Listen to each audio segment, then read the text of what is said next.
It's emergency drill time, and the Marines suddenly have to abandon ship.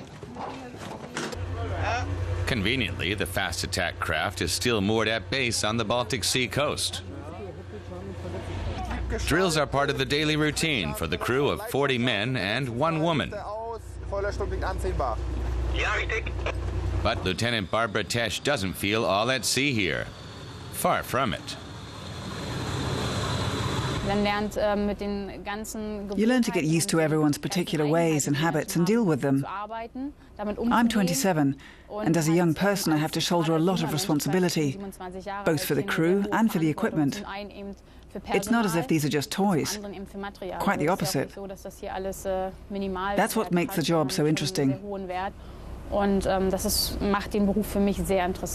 Do you get nervous? Nerves are always part of it. Not only for her, she can also make the men on board nervous when she conducts the post-drill appraisal. She doesn't mince her words. I'll just list a few points that might have gone better, starting with the head count. Everyone has to call out their name, one after the other, and not higgledy-piggledy. Times have changed over the last 10 years. Here we have a woman in charge, but the crew are young enough to accept her authority unquestioningly.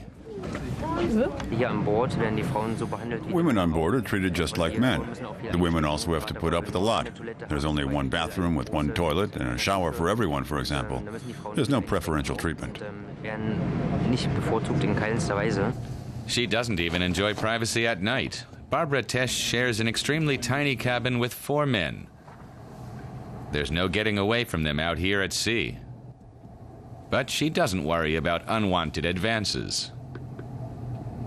I'm married, which I hope creates a distance.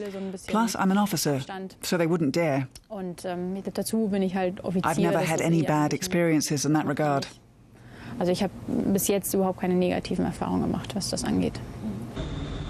September 2009, Barbara Tesch's first tour of duty outside Germany, 3 months on patrol. Her ship was sent to scan the waters along the Lebanese coast, part of a United Nations mission to combat arms smugglers. I probably wasn't completely calm, but I do feel safe and secure here. I have confidence in the crew and myself, and in our teamwork. Of course, you don't know how serious the threat is. It was classed as safe for us, so I wasn't afraid.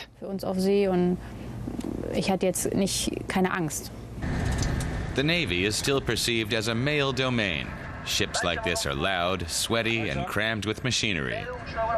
About 1,200 women serve in the German Navy, making 7% of the total force. The Army and Air Force have far more women in their ranks.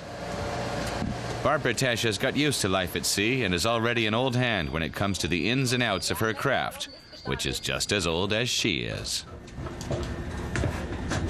Ja, Meldung. Die Notstoppschalterklappen sind geöffnet. Die Fahrhebel liegen auf Stopp, Steuerlift ist auf Motor.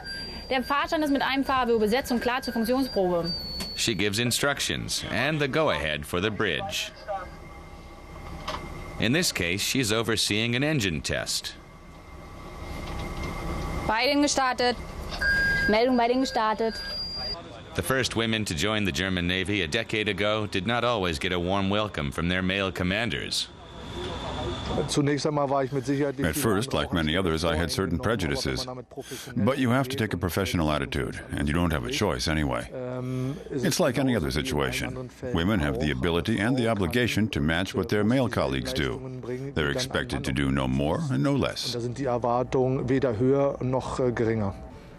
You need a college education and ambition to make it as an officer here.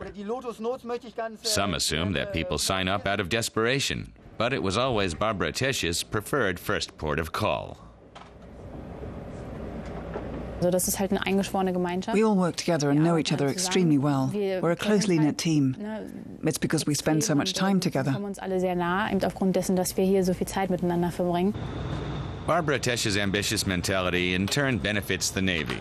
The German armed forces pride themselves on being citizens in uniform. So the more women, the better.